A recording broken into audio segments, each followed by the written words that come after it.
प्रणाम, जय श्री राम। मैं करतार सिंह बघेल और मेरे साथ में मौजूद हैं मौनी बाबा योगी कालीनाथ जी। और क्योंकि यहाँ पर श्री राम कथा हो रही है, यहाँ पर शिव महापुराण होना है, 1101 कुंडीय ऐतिहासिक यज्ञ होना है।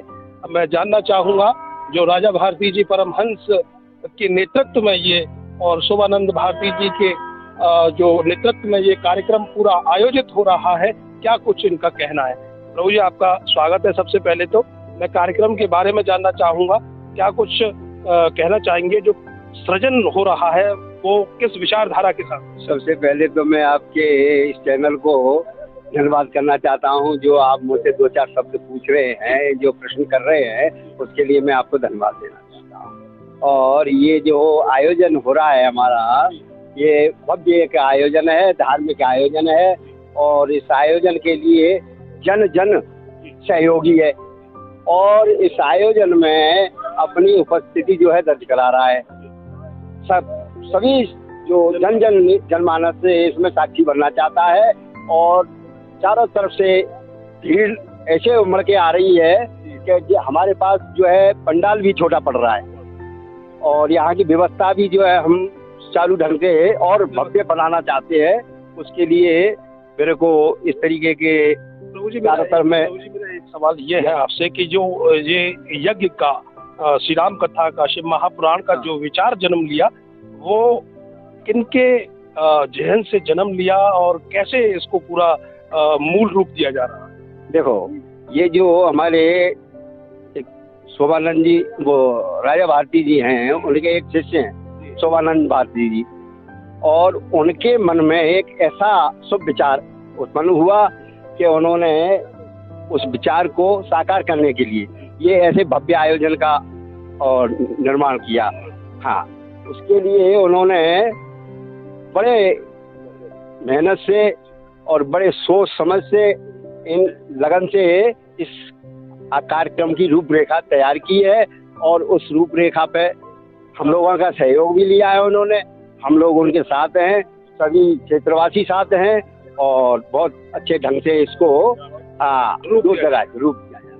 प्रभु जी, यहाँ संतों का आगमन हो रहा है। आज चौथा दिन था और अब यहाँ से आगे 16 दिन का कार्यक्रम और रहा है, तो कैसे देख रहे हैं। यहाँ निरंतर जनमानस भी बढ़ रहा है पंडाल में, यहाँ से आगे शिव महापुराण होना है, यज्ञ भी होना है, तो कैसे देख रहे हैं आप निरंतरता। हाँ, दिन पे दिन हमको यहाँ की व्यवस्थाएं जो है और सुचारू ढंग से इनको रूप देना पड़ेगा। हमारे कार्यकर्ता जो बंधु हैं वो काफी सजग हैं, बहुत सुंदरता से अच्छे ढंग से कार्य संभाल रहे हैं और आगे इसको बहुत ही सुंदरता के साथ जो है। एक सवाल ये भी है मेरा आपसे कि यहाँ लोगों का कहना है कि इससे पहले जो यज्ञ हुआ था वो द्वापर युग में हुआ था, राजा युधिष्ठिर ने कराया जी। उसके बाद कलयुग में ये प्रथम यज्ञ हो रहा है जो 1101 कुंडीय यज्ञ हो रहा है। तो ये कितनी, कलयुग में आज से करीबन 5,500 वर्ष हो चुके हैं और कलयुग में भी ऐसे यज्ञ हुए, लेकिन इतना भव्यता के साथ जो है अभी ये पहला ही, मैं तो इसको पहला ही मानता हूँ। 1100 कुंडी एक महान यज्ञ है, इससे पहले हो चुके हैं और 8 कुंडी यज्ञ हो चुके हैं और हमारे अमरखेड़ा में हुआ था 501 कुंडी। तो लगभग सन उसका आज से 30-32-35 साल 95-96 की बात है वो। हाँ, 95-96 की बात है। मैं उसका साक्षी हूँ और मैं इस यज्ञ का भी साक्षी हूँ। मेरे को बड़ा सौभाग्य है। बिल्कुल, आप ये नगला यज्ञ की जनता और आसपास की जनता भी साक्षी बन रही है, तो बड़ा परम सौभाग्य है। और ये जो हमारे यहाँ राम कथा जो हो रही है और इसका एक भव्य स्वरूप मिल रहा है हमको। पहले हमने मानस देखा, तुलसीदास जी का रामचरित सुना और आज हम दोनों तरह से सुन रहे हैं।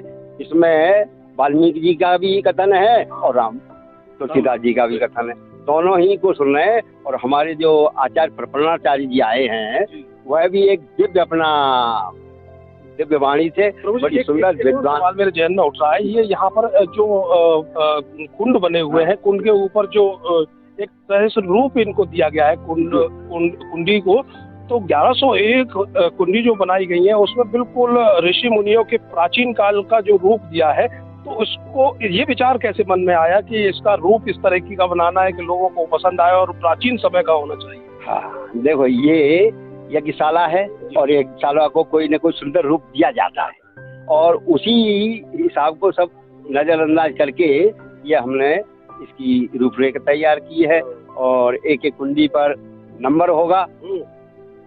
एक नंबर से व्यवस्था ऐसी बनाई जा रही है तो उस पर एक कार्ड लगाया जाएगा 1 से लेके और 1100 तक और हमारे जितने भी ब्राह्मण हैं आचार्य लोग उस लोगों के साथ में मंत्रोच्चार शुद्ध मंत्रों के साथ संस्कृत भाषा में उच्चारण करेंगे।